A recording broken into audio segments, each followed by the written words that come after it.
آپ صبح تک بھی بٹھاتے رہیں کوئی خاموش نہیں ہوگا۔ وجہ یہ ہے اس قوم کی خاصیت ہے کہ اگر یہ ایک بار کھڑی ہو گئی تو دنیا اسے بٹھا نہیں سکتی، اور ایک بار اگر یہ ہوش میں آ گئی تو اچھے اچھوں کے ہوش اڑا سکتی ہے۔ بس ہو گیا، ان کی دوا مل گئی۔ باقی جتنے بھی ڈنڈے ہوں، خاموش کرانے والی آوازیں ہوں، اس قوم کو ڈنڈوں سے کیا ڈر جو 1400 سال سے کربلا سنتی آ رہی ہو۔ اللہ تبارک و تعالی جذبے جوان رکھے، جوانوں کے بھی اور بوڑھوں کے بھی۔ میرے عزیزوں، آپ تمامی حضرات جتنی دیر سے یہاں پر بیٹھے ہوئے ہیں، قاری مسلم صاحب سے میں بارہا کہہ رہا تھا کہ مجھے 12 بجے سے پہلے لے چلو، لیکن وہ اپنے وقت پر ہی لائے۔ بہار اور بنگال کا موسم تو ہمیں سمجھ میں نہیں آتا کہ یہاں 12 کب بجتے ہیں، 2 کب بجتے ہیں، 4 کب بجتے ہیں، اس لیے کہ مجمع میں اندر آنے کے بعد پتہ چلتا ہے یہ ہر وقت کا شباب ہے، اور پھر دل میں یہ احساس بھی ہوتا ہے ٹکڑوں پہ پلنے والے حکومت کے پیسوں کے کوئی نیتا رات کے 12 بجے 4 لوگوں کو جمع کر کے دکھائے۔ یہ واحد قوم ہے جو اپنے نبی کے نام پر 12 کیا 2 کیا 4 تک بھی اپنی جگہ سے ہٹنے کو تیار نہیں ہوتی۔ کون ہے ایسی کڑاکے کی سردیوں میں گھر بار چھوڑ کر ان میدانوں میں بیٹھ جاتا ہے؟ کافی دور تک میں دیکھتا آیا کہ صحیح سے گاڑی کے گزرنے کا بھی راستہ نہیں ہے۔ میں نے اپنے ساتھ چلنے والوں سے پوچھا کیا لوگ آئے بھی ہیں جلسے میں؟ کس انداز سے کس راستے سے لے کے جایا جا رہا ہے؟ انہوں نے کہا تھا آپ اندر آ کر کے دیکھیں۔ بعد میں پتا چلا ہے لوگ ہی نہیں آئے، پوری دنیا یہاں موجود ہے۔ سبحان اللہ۔ ایک بات میں آپ کو بتاتا ہوں، حضور پاک صلی اللہ تعالی علیہ وسلم کی تعریف کی نہیں جاتی، اللہ کراتا ہے، اور کوئی اپنی طاقت سے اپنی من سے یہاں آتا نہیں ہے، بلایا جاتا ہے۔ اور یہی تو بات ہے کہ ایسے ویران میدانوں میں جہاں دور دور تک صبح اٹھ کر کے دیکھیں تو کوئی آبادی نہ نظر آئے، لیکن رات کا منظر یہ بتاتا ہے، رات کا یہ منظر بتاتا ہے وہ آئیں گے، آتے ہوں گے، ابھی آئیں گے۔ یہی سوچ کے ہم نے محفل کو سجا رکھا ہے۔ ہوا کا موسم بتا رہا ہے وہ زلف اپنی لہرا رہے ہیں، سواری طیبہ سے چل پڑی ہے، حضور تشریف لا رہے ہیں۔ عزیزان گرامی وقار، اس رات میں یہاں پر جوانوں کا، بوڑھوں کا، بچوں کا جمع ہونا اور اتنی تعداد میں عورتوں کا آنا، اللہ تعالیٰ سلامت رکھے۔ میں پورلیا اس لیے بھی آپ کے ہاں آیا، مجھے خبر کی گئی تھی کہ یہاں کا گھر گھر ایسا تھا، جب میں قید کی حالت میں تھا تو دعاؤں میں مصروف تھا، مسجدوں سے آوازیں آتی تھی، عورتیں وہ تھی جو روزے میں تھی، منتیں کی ہوئی تھی۔ میرے عزیزوں، یہ حق بنتا ہے میں تو پیدل چل کر کے آؤں آپ کے پاس، آپ کی دعاؤں کا ثمرہ ہے جو آج اللہ تعالیٰ نے آپ کے سامنے مجھے اسی طرح سے رکھا ہے۔ ظالموں نے تو یہ سوچ لیا تھا کہ اس کا گلا دبا دیا گیا ہے، محمد عربی کے شعر کو کبھی دبایا نہیں جا سکتا۔ عزیزان گرامی وقار، حالات آئیں گے اور اس طرح کی اور بھی باتیں آتی جائیں گی، اور آپ کیا سمجھتے ہیں دین محمدی صلی اللہ تعالیٰ علیہ وسلم کا یہ جذبہ دینے کے لیے میں ممبئی سے چل کر بنگال کی سرزمین پر آیا ہوں تو کیا یہ پورے راستے پر صرف تنے تنہا میری ایک ہی آواز ہے؟ نہیں، یہ آواز اگر دبا دی گئی، ختم کر دی گئی تو کوئی فکر کی بات نہیں، کوئی فکر کی بات نہیں۔ ہم تو یہ سنتے آ رہے ہیں اسلام زندہ ہوتا ہے ہر کربلا کے بعد۔ ہم جائیں گے، ہماری جگہ اور 10 کھڑے ہو جائیں گے، تم ایک چراغ بجھاؤ گے، رب تعالیٰ 70 چراغ اور روشن فرمائے گا۔ آپ کے گھر سے سلمان پیدا ہوگا، ہر گھر سے، ہر علاقے سے کوئی خادم حسین پیدا ہوگا۔ یہ دین کا نظام ہے، دین کا نظام ہے، اور جو عزتیں ملتی ہیں وہ حضور پاک صلی اللہ تعالیٰ علیہ وسلم کے ناموس کی خاطر ملتی ہیں۔ خیر، میں قرآن عظیم کی آیتیں آپ کے سامنے تلاوت کیا۔ رب تبارک و تعالیٰ فرماتا ہے قد افلح المؤمنون، ایمان والے ہی کامیاب۔ مومنوں کے متعلق فرمایا گیا ایمان والے کامیاب ہو چکے، قرآن میں یہ نہیں کہا گیا کہ کامیاب ہوں گے۔ یہ جو آیت میں نے پڑھی ہے قد افلح المؤمنون، کامیاب ہو چکے، ایمان والے کامیاب ہو چکے۔ بس اتنے ہی جملے پر اگر آپ توجہ دے دیں تو دنیا جس طرف تمہیں کامیابی کا نعرہ دے کر بلا رہی ہے اس طرف تمہاری نگاہیں بھی نہیں اٹھیں گی۔ رب تمہارا فرما رہا ہے ایمان والے کامیاب ہیں، اور تمہیں فخر ہونا چاہیے۔ تمہارے پاس ایمان کی دولت جب تک ہے اس بات پر فخر کرتے رہو، اگرچہ رہنے کو چھت نہیں مگر مولا نے ایمان دیا، اگرچہ پہننے کو کپڑے ڈھنگ کے نہیں ہیں لیکن اللہ نے ایمان دیا ہے، اس لیے کہ ایمان کی دولت ہی وہ ہے جو صحرا سے نکل کر کے روما کے تخت کو پلٹ دیا گیا تھا۔ آپ کو پتا ہے وہ 313 نہتے صحابہ جن کے پیروں میں چپل نہیں، پیبند لگے کپڑے ہیں، ایک کھجور کی گٹلی پر 10 لوگ فاقہ کر لیتے تھے، لیکن جب وہ نکلتے تھے تو قیصر و کسریٰ بھی کانپتے تھے۔ وہ ایمان کی دولت تھی جو حکومتیں سرنگو ہوتے چلی گئی ان کے سامنے۔ آج بھی ڈر ہے تو تمہاری ٹوپیوں سے نہیں، قوم کو ڈر ہے تو وہ داڑیوں سے نہیں، صرف اور صرف تمہاری شکلوں سے نہیں، جس دنیا کو ڈر ہے وہ تمہارے اندر موجود ایمان کی دولت سے۔ آپ کو پتا ہے، ویسے میں آپ کو بتاؤں، چہرے دکھنے والے سفید لباس کے اونچے پاجامے اور لمبے کرتے بہت ساری تعداد میں دکھتے ہیں، لیکن ان سے کسی کو خوف ہی نہیں ہے، ڈر ہی نہیں ہے۔ اسرائیل جیسا ملک بھی کہتا ہے اس جماعت سے ہم کو کوئی ضرر نہیں، یہ چلے میں جائے، چھٹی میں جائے، کہیں پر بھی جائے، لوٹے لے کر جائے، کہیں پر بھی جائے، یہ اس جماعت سے ان کو کوئی ڈر نہیں، بے ضرر جماعت ہے۔ پتہ یہ چلا کہ ڈر کس سے ہے پھر؟ ڈر اگر ویل چیئر پر بیٹھا ہوا ایک خادم حسین لبیک کہتا ہے، یورپ کو ڈر ہے، امریکہ کو ڈر ہے، یہاں آپ کو ایک بات بتا رہا ہوں، یورپ کی دھرتی ہلتی ہے، پیروں سے معذور ویل چیئر پر بیٹھ کر کے بھی اگر کوئی لبیک یا رسول اللہ کہتا ہے تو ڈر اس بات کا ہے کہ ایمان ہے اس کے سینے میں، اور یہ ایمان ایسا ہے کہ میں نے شروع میں ہی یہ جملہ کہا ہے کہ ایک بار اگر یہ قوم کھڑی ہو گئی تو اسے بٹھانا مشکل ہو جائے گا، ایک بار اگر یہ ہوش میں آ گئی تو اچھے اچھوں کے ہوش اڑا دیتی ہے۔ اسی لیے دنیا نے تم پر کروڑوں ڈالر خرچہ کیے کہ ان کو نشہ میں مدہوش رکھو۔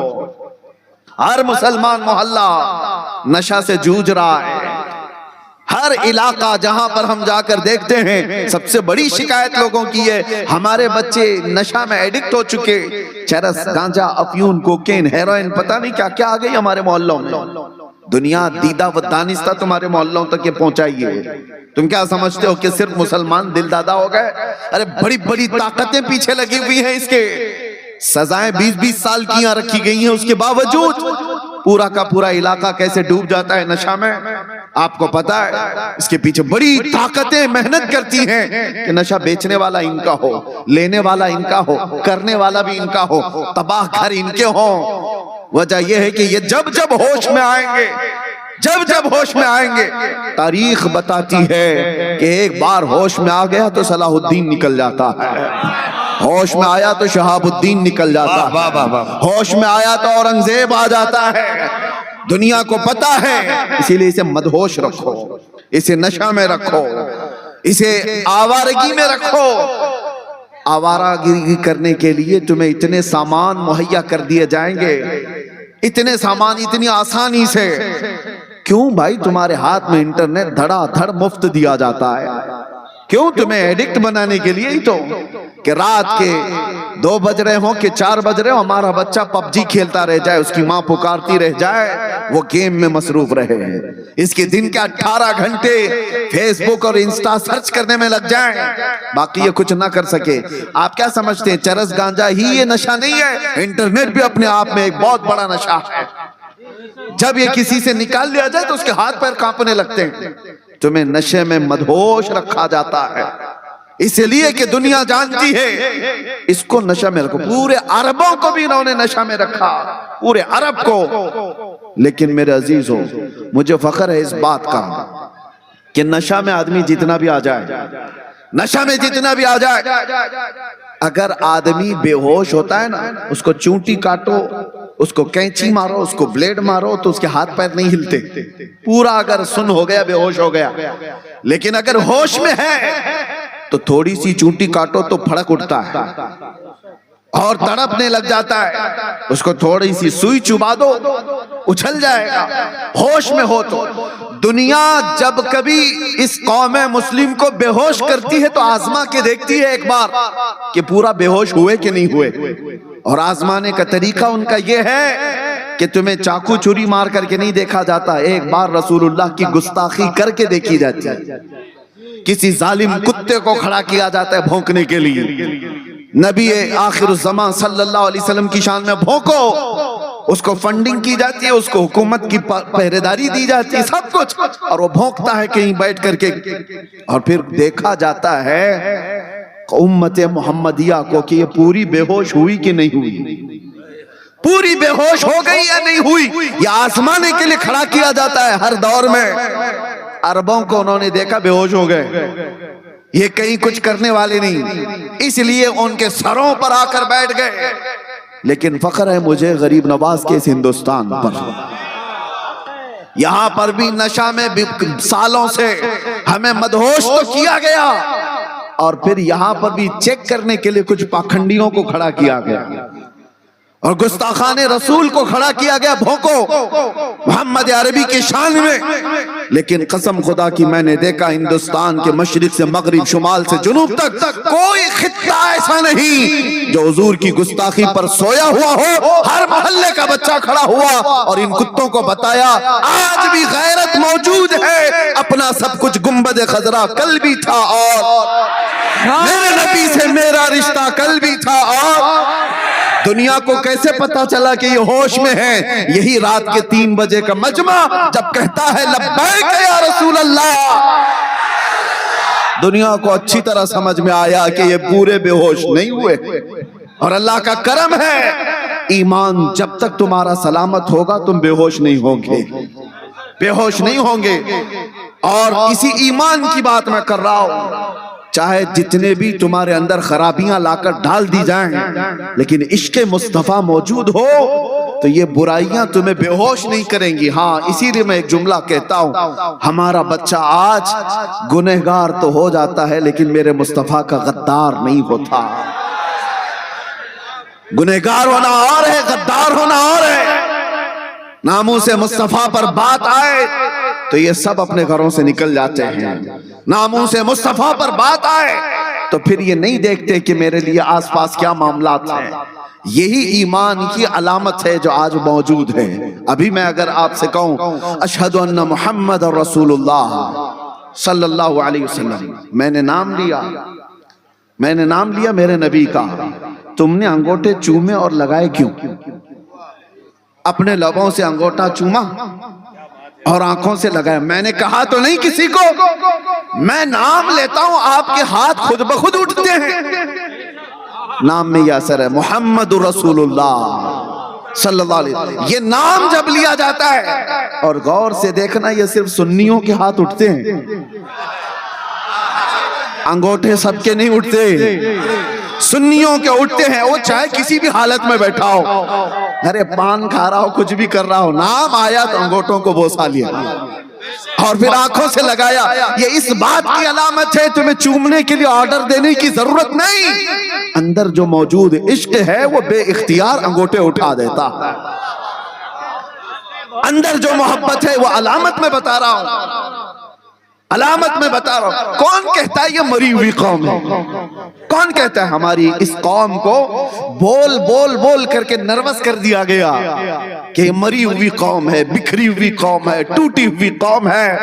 ارے میں اس لیے آتا بھی ہوں, اگر مری ہوئی, ٹوٹی ہوئی, بکھری ہوئی قوم ہے تو ہمارا ہی نام پورے الیکشن میں چلتا کیوں ہے؟ ہائے ہائے ہائے ہائے، کیا بات! سارے مدعے تو ہمارے ہیں، اور دجالی میڈیا کو ہمارے بغیر تو دکان بھی نہیں چل سکتی، ہمارے نام کے بغیر تو دکان بھی نہیں چلتی۔ 24 گھنٹے میں آپ دیکھو کسی کو بھی کھولو، ارے وہاں داڑھی تو دکھی جائے گی، ٹاپک تو کوئی ٹوپی دکھی جائے، کسی کا برقع دکھ جائے، کبھی مسجد کے مینار و منبر قرآن کی آیتیں، کل ملا کر کے گرم کرنے کے لیے۔ بلکہ حد تو یہ ہے کسی چلتے پھرتے نیتا کو جو کوئی پوچھتا ہی نہیں، فیم لینا ہے، مشہور ہونا ہے، تو اسے ہمارے خلاف بھونکنا پڑتا ہے، ہمیں گالیاں دینی پڑتی ہیں، اسلام کو، قرآن کو۔ جب بھونکتا ہے تو مشہور ہونے کی کوشش کرتا ہے۔ میں سوچتا ہوں ارے تیرے پاس کچھ تھا نہیں جو بول کے مشہور ہوتا، تجھے مشہور ہونے کے لیے بھی میرے دین کا سہارا لینا پڑتا ہے۔ حضور کی ذات پر بھونکتا ہے اور ولن بننے کی کوشش کرتا ہے۔ لیکن ایک بات میں آپ کو بتا دوں، اس فیم میں اور اس فیم میں بڑا فرق ہے۔ گالی دے کر مشہور ہونے والا اور تعریف کر کے مشہور ہونے والا، دونوں میں بڑا فرق ہے۔ گالی دینے والا ایک بار دے گا، زندگی بھر چھپ چھپ کر کے گھومنا پڑے گا، اور تعریف کرنے والا کہیں چھپ کے بیٹھتا ہی نہیں، بلکہ اس کی تاریخ تاریخ تاریخ تاریخ۔ ہم نے دیکھا ہے تعریف کرو مصطفیٰ کی اور اس کے بعد چھپنے کا موقع ہی نہیں ملتا۔ ہم دیکھتے ہیں نہ ہماری رات ہے اور ہمارا دن بچا ہے، سب دے دیا، اور جہاں گئے ہزاروں کے مجمع میں تنہا گئے۔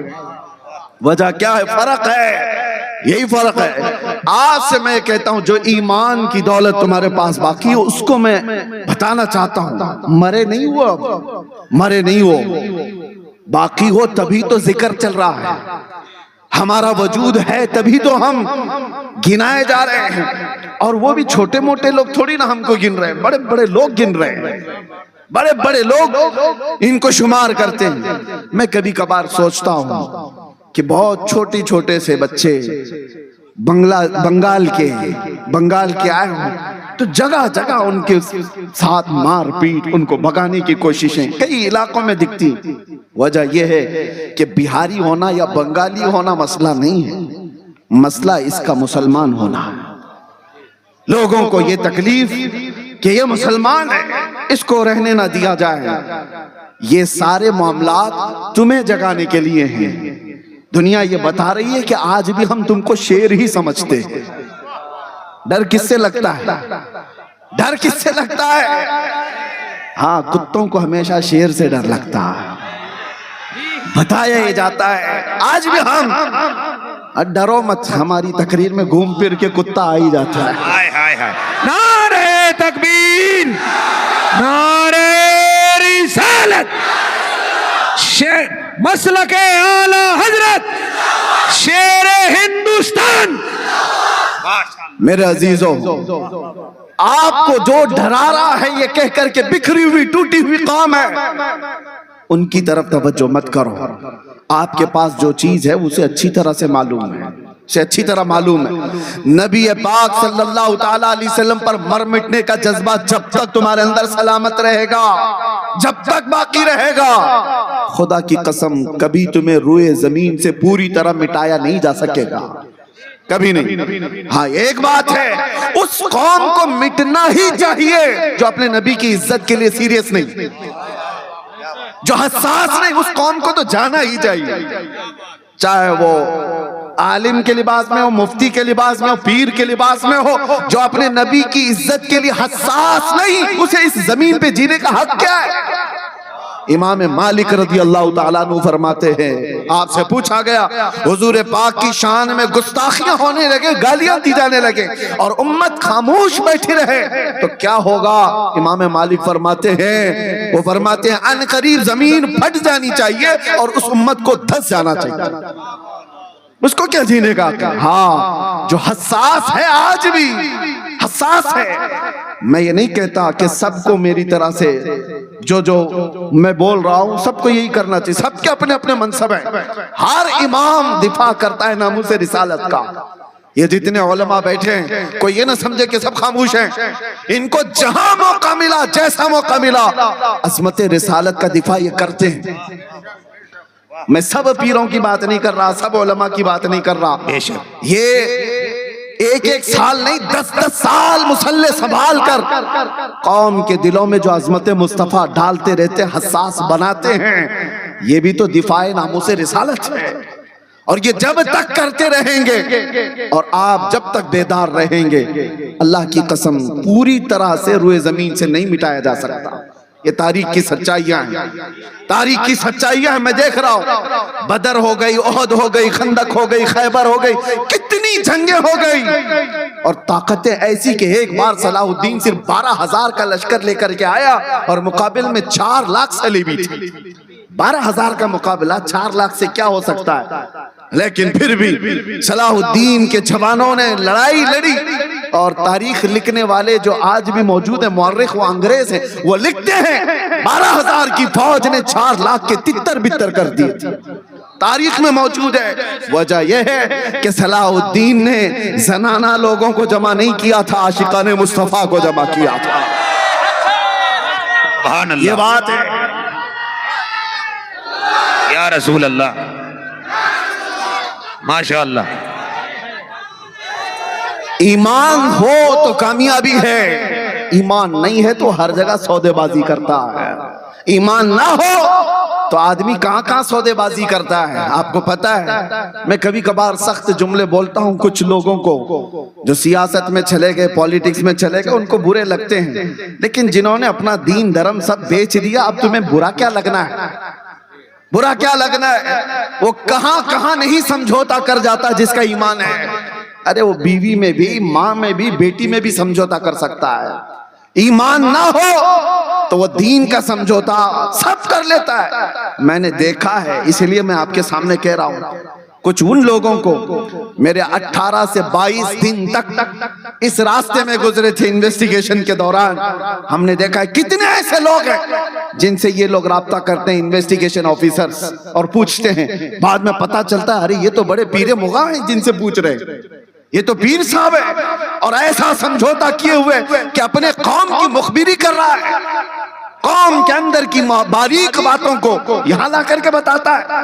آنکھیں پھٹی رہے گی, ہم پہلے یہ نہیں جانتے تھے. ایمان نہ ہو تو آدمی ہر چیز کا سودا کرتا ہے, اللہ اللہ, اور ایمان ہو تو بال کا بھی سودا نہیں کرتا. سبحان اللہ. ایمان ہو تو میرے نبی پاک صلی اللہ تعالی علیہ وسلم کی عظمت اور عزت تو بہت دور کی بات ہے, آپ کے منہ مبارک کے لیے جان بھی قربان کر سکتا ہے. ایمان ہو. باقی ایمان نہ ہو تو مسجدوں کے سودے کرنے والے دیکھے ہم نے, خانقاہوں کے سودے کرنے والے دیکھے ہم نے, کتابوں کے سودے کرنے والے دیکھے ہم نے. کچھ تو وہ بھی آئے جو یہ کہنے لگے کچھ وہ حدیثیں چھپا دی جائیں, کچھ وہ آیتیں قرآن کی چھپا دی جائیں جس میں جہاد کا ذکر ملتا ہے. کون سی سودے بازی کر رہے ہو؟ ایمان غیرت ہو گیا, ایمان چلا گیا. ان کو یہ چاہیے کہ دوسروں کو راضی کرنے کے لیے آیتیں چھپا دو, حدیثیں چھپا دو, اور چھپا نہیں سکتے تو کم از کم اس ٹاپک پہ مت بولو. یہ بھی ہمارے پاس آئے, یہ بھی ہمارے پاس آئے. میں ان سے کہتا ہوں ان آیتوں کو نکال دو گے یا ان حدیثوں کو نکال دو گے, مطلب نہیں سمجھتے ہو تم ہمارے نبی کی آدھی سیرت ختم کرنا چاہتے ہو. کیسے بتاؤ گے کہ نبی بدر میں کیا کرنے گئے تھے؟ کیسے بتاؤ گے کہ نبی احد میں کیا کرنے گئے تھے؟ کیسے بتاؤ گے کہ رسول اللہ خیبر میں کیوں گئے تھے؟ تمہیں بتانا پڑے گا. اور تم جس کی رضا کے لیے یہ چھپانا چاہ رہے ہو, ایک بات کان کھول کے سن لو. اللہ قرآن میں فرماتا ہے وہ ہرگز تم سے راضی نہیں ہوں گے, کبھی نہیں راضی ہوں گے. تم جس کی رضا کے لیے اپنے آپ کو بدلنا چاہ رہے ہو, آخر وقت آ ہی جاتا ہے. دیکھا نہیں چند سالوں پہلے لکھنؤ سے ایک رافضی کتا نکلا تھا, نام بھی بدل لیا, دھرم بھی بدل لیا, سب کچھ کر لیا. دیکھا ہوگا, سنا بھی ہوگا. بچے چھوٹے وہ نہیں جانتے, ہاں جاننا بھی نہیں چاہیے. جو کیڑے آئے موسم میں چلے گئے, پھر جاننا بھی نہیں چاہیے. لیکن جو لوگ جانتے ہیں ان سے میں کہہ رہا ہوں, کیا بات, 6 مہینے 8 مہینے کے بعد ہوا کیا؟ ارے دین بھی بدل لیا تھا, دھرم بھی بدل لیا تھا, نام بھی بدل لیا تھا, کپڑے بھی بدل لیا تھا, سب ہو گیا تھا. بعد میں پتا چلا وہاں سے بھی لات مار کے نکال دیا گیا. ارے وہ قوم دوسری کاسٹ کو نہیں قبول کرتی, تجھے کہاں سے لے لے گی؟ کہاں سے تجھے قبول کر لیتی؟ نکال دیا گیا۔ ایک اعلیٰ حضرت کا پیغام سن کر کے جاؤ، اس وقت بہت شدت سے یاد آتی بات اعلیٰ حضرت کی۔ میرے اعلیٰ حضرت نے کہا تھا یا رسول اللہ، جو تیرے در سے یار پھرتے ہیں در بدر یوں ہی خار پھرتے ہیں۔ نعرہ تکبیر، نعرہ رسالت، مسلک اعلیٰ حضرت۔ جو تیرے در سے یار پھرتے ہیں در بدر یوں ہی خار پھرتے ہیں۔ دیکھا ہے زندگی میں جو اس دربار کو چھوڑا ہے وہ ذلیلوں کے ساتھ ہی رہا ہے، اور دھوبی کا کتا نہ گھر کا نہ گھاٹ کا۔ بننا ہو تو ایک بنو۔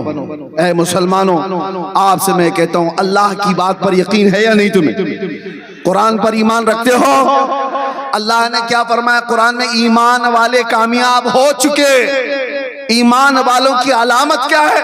قرآن کہتا ہے الذین هم فی صلاتہم خاشعون، وہ ایمان والے کامیاب ہوئے ہیں جو اپنی نمازوں میں گڑ گڑاتے ہیں۔ جو نماز ہی نہیں پڑھتا تو علامت کہاں ہے اس کی ایمان کی؟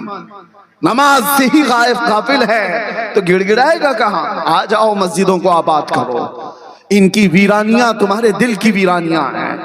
مسجدوں کا خالی پن تمہاری عزتیں برباد کر دیں گی۔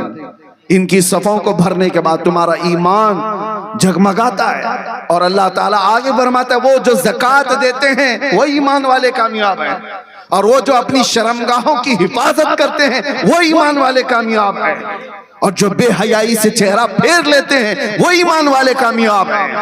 آج نوجوان طبقے کو میں دیکھتا ہوں، کیا تمہارے پاس ایمان ہے، عشق رسول ہے، حضور سے محبت کرنے کا دعویٰ کرتے ہو، پھر یہ علامتیں کہاں ہیں؟ تمہاری نماز کہاں؟ تمہاری زکوٰۃ کہاں ہیں؟ تمہاری مسجدیں بے عبادت کیوں ہو گئیں؟ توجہ کی ضرورت ہے۔ مسجدیں یوں ہی نہیں شہید ہوتی، جب خالی تم کر جاتے ہو تو دوسروں کی نگاہیں اس کی طرف اٹھنے لگتی ہیں۔ فجر میں اگر تمہارے جمعہ کا ماحول ہونے لگ جائے، قسم خدا کی کوئی ایک بھی تمہاری مسجد کی طرف آنکھ اٹھا کے دکھا دے، کبھی دکھا دے۔ تم نے آج اپنے عبادت خانوں کو ویران کیا، اور قرآن یہ کہتا ہے ایمان والے کامیاب ہیں۔ اللہ کی ذات پر یقین رکھو، اللہ کی ذات پر۔ اور اسی لیے مسجد سے صبح سے لے کر رات تک 5 بار مؤذن پکارتا ہے، جس میں 10 بار یہ کہا جاتا ہے حی علی الفلاح، کامیابی کی طرف آؤ، کامیابی کی طرف آؤ۔ پہلے مؤذن کیا پکارتا ہے؟ حی علی الصلاح، نماز کی طرف آؤ اور کامیابی کی طرف آؤ۔ نماز کی طرف آنے والا ہی کامیاب ہے۔ 10 بار دن میں بولا جاتا ہے، اور پھر یہ پرچے لے کر کے گھوم رہا ہے کس کے پاس؟ کامیابی دلا دو نیتا جی کے پاس، سیٹھوں کے پاس، کمپنیوں کے پاس، کہ کوئی اچھی جاب لگ جائے میں کامیاب ہو جاؤں۔ ارے تم نے کامیابی کا معیار کیا سمجھ رکھا ہے؟ گاڑی، بنگلہ اور گھر، یہ ساری چیزیں کامیابی کا معیار ہے؟ نہیں، کامیابی کا یہ معیار ہوتا تو دنیا ابو جہل سے ڈر رہی ہوتی، ابو لہب سے ڈر رہی ہوتی۔ کامیابی کا معیار یہ ہے، وہ ابو ہریرہ جو 70 صحابہ کے بیچ بیٹھ کر کھجور کھا کر پوری زندگی گزارا کرتے تھے، پوری دنیا اس فاقہ کش صحابی سے بھی گھبراتی ہے، ڈرتی ہے۔ کیوں؟ ایمان تھا اور کامیابی کے معیار کو پہنچا ہوا تھا۔ ایمان یہ کامیابی ہے، یہ گاڑی، بنگلے، یہ ساری چیزیں مل گئی تو مل گئی، ورنہ کامیابی تمہاری اس میں نہیں ہے۔ اللہ بلا رہا ہے تمہیں کامیابی کی طرف۔ اب میں جملے سمیٹتے ہوئے اخیر میں اتنی نصیحت ضرور کروں گا۔ یہ دور وہ ہے جس کو اعلیٰ حضرت نے ہمیں یوں کہہ کر کے نصیحت کی تھی، سونا جنگل رات اندھیری، چھائی بدلی کالی ہے، سونے والوں جھاگتے رہیو چوروں کی رکھوالی ہے، آنکھ سے کاجل صاف چرا لیں یا وہ چور بلا کے ہیں، تیری گٹھری تاکی ہے اور تو نے نیند نکالی ہے۔ سونا پاس ہے، سونا زہر ہے، سونا بن ہے، سونا زہر ہے، اٹھ پیارے تو کہتا ہے میٹھی نیند ہے، تیری متھی نرالی ہے۔ یہ اعلیٰ حضرت کی نصیحتیں ہیں۔ دنیا آج ایک ویران جنگل کی طرح ہے، یہاں پر سونا جنگل ہے، اندھیری رات ہے، کوئی دکھتا نہیں ہے مدد کے لیے۔ ایسے وقت میں سونا تمہارے لیے اچھا نہیں ہے، جاگتے رہو، اور یہاں چوروں کی رکھوالی ہے۔ یہ دنیا کو جو دیکھ رہے ہو آپ، ارے بڑے بڑے بڑے بڑے صاحب اقتدار آج ننگے دکھ رہے ہیں، انٹرنیٹ پر آپ دیکھ رہے ہوں گے، پتہ نہیں کون کون سی فائل ابھی کھلتی جا رہی ہے، کون کون سی فائلیں کھلتی جا رہی ہیں، کتنے کتنے اس میں باہر ننگے نظر آ رہے ہیں۔ یہ دیکھو اپنی آنکھوں سے، یہ وہ لوگ ہیں جن کا اقتدار کا نشہ تھا، وہ کامیاب نہیں، وہ اندر سے ننگے تھے، وہ ننگے تھے۔ چھوٹی بچیوں کا ریپ کرنے والے، 12 سال سے لے کر 18 سال کی بچیوں کا ریپ کرنے والے، وہ کون سے کامیاب ہیں؟ چاہے وہ کتنی بڑی اونچی گدی پر بیٹھا ہوا ہے، وہ محروم ہے کامیابی سے، وہ ننگا ہے۔ ارے کامیاب تو وہ ہے، آؤ میں تمہیں بتاؤں، ٹوٹی چٹائی پر بیٹھ کر کے پورے ہندوستانیوں کے دل پر راج کرتا ہے، وہ غریب نواز، اندر بھی وہی ہے، باہر بھی وہی ہے، سبحان اللہ۔ غریب نواز، ان کی پوری تاریخ، پوری فائل، پوری کتاب کھول کر کے دکھاؤ، کہیں سے تمہیں یہ چیزیں نہیں ملیں گی جو اقتدار کے نشے میں چور لوگوں کی فائلیں کھلتی ہوئی جا رہی ہیں۔ ان کے کپڑے کچھ اور ہیں، اسی لیے کامیابی ایمان والے کے پاس ہے، ایمان والے کے پاس کامیابی ہے۔ آپ نوجوان کس کے پیروکار بن گئے ہو، کس کے پیچھے بھاگ رہے ہو؟ پتہ نہیں کس کا فین بن کر کے گھوم رہے ہیں۔ میں اس ایکٹر کا فین، لڑکیاں کسی ایکٹریس کے فین، اور کپڑے بھی بدل گئے، چہرہ بھی بدل گیا، اور پھر ادھر تم نعرہ لگاتے ہو لبیک یا رسول اللہ، اے اللہ کے رسول میں حاضر ہوں۔ تو پھر سمجھ میں نہیں آتا، تمہارا کردار کچھ اور بتا رہا ہے، تمہارا کردار کچھ اور بتا رہا ہے۔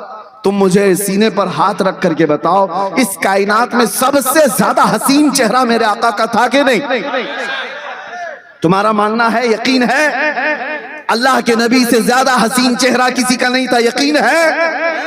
تو بتاؤ اس حسین چہرے کے پیچھے چلنا چاہیے یا مجرا کرنے والوں کے پیچھے چلنا چاہیے؟ وہ حسین چہرہ تھا، تو پھر تم اپنے چہرے پر ہاتھ رکھ کر کے دیکھو، تم کیوں نہیں ملانا چاہتے اس حسین چہرے سے اپنا چہرہ؟ پھر ان ظالم بدبختوں کے پیچھے کیوں بھاگتے ہو جو چند دن مجرے کر کے جہنم کی طرف لے جانا چاہتے ہیں؟ اسی لیے آؤ میں آپ سے کہتا ہوں، اعلیٰ حضرت کی بات سنو، انہوں نے کیا کہا؟ آج لے ان کی پناہ، آج مدد مانگ ان سے، کل نہ مانیں گے قیامت میں اگر مان گیا۔ اور تمہارے دنیا سے ایمان کے ساتھ، اسلام کے ساتھ جانے کی ایک ہی گارنٹی ہے، وہ گارنٹی کیا ہے؟ انہیں جانا، انہیں مانا، نہ رکھا غیر سے کام۔ للہ الحمد، میں دنیا سے مسلمان گیا۔ سبحان اللہ، سبحان اللہ، کیا کہنے، ماشاءاللہ۔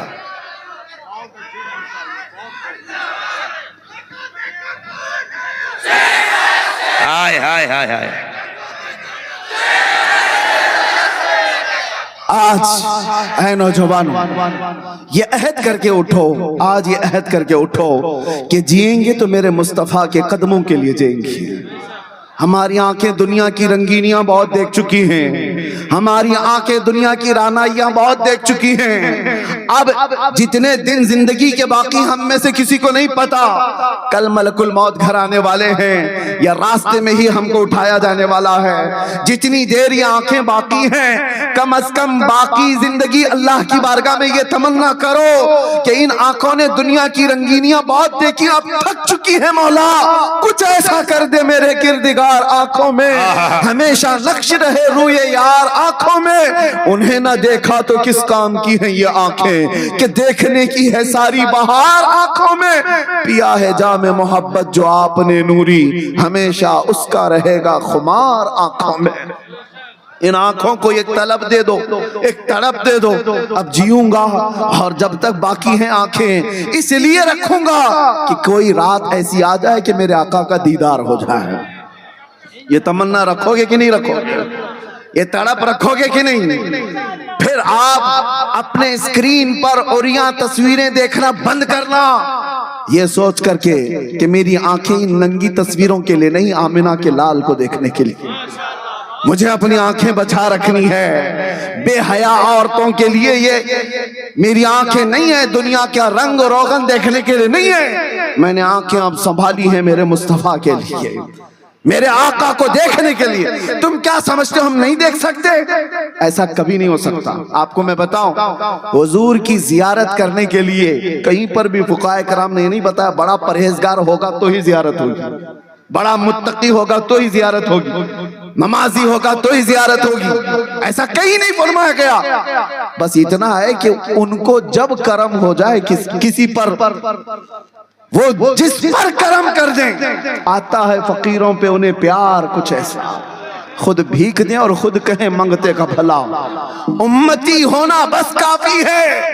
وہ رسول جب چاہیں جسے چاہیں اپنے دیدار سے نواز، اسی لیے میں کہہ رہا ہوں کہ تمہارے ایمان کی بقا آج کے زمانے میں اس طلب کے ساتھ باقی رہ سکتی ہے، اس تڑپ کے ساتھ باقی رہ سکتی ہے۔ اب مزید ادھر ادھر کی نہ دیکھو، اپنے نبی کے دیدار کے لیے تڑپتے رہو، روز گھر جاؤ تو یہ کہتے ہوئے میں سو جاؤں یا مصطفیٰ کہتے کہتے، کھلے آنکھ صلی علی کہتے کہتے، اور جانتے ہو میرا رسول اتنا غیرت مند ہے، ایک بار پکار کر کے تو دیکھو، یوں کہو سنا ہے آپ ہر عاشق کے گھر تشریف لاتے ہیں، یا رسول اللہ سنا ہے آپ ہر عاشق کے گھر تشریف لاتے ہیں، میرے گھر میں بھی ہو جائے چراغاں یا رسول اللہ، میرے دل میں بھی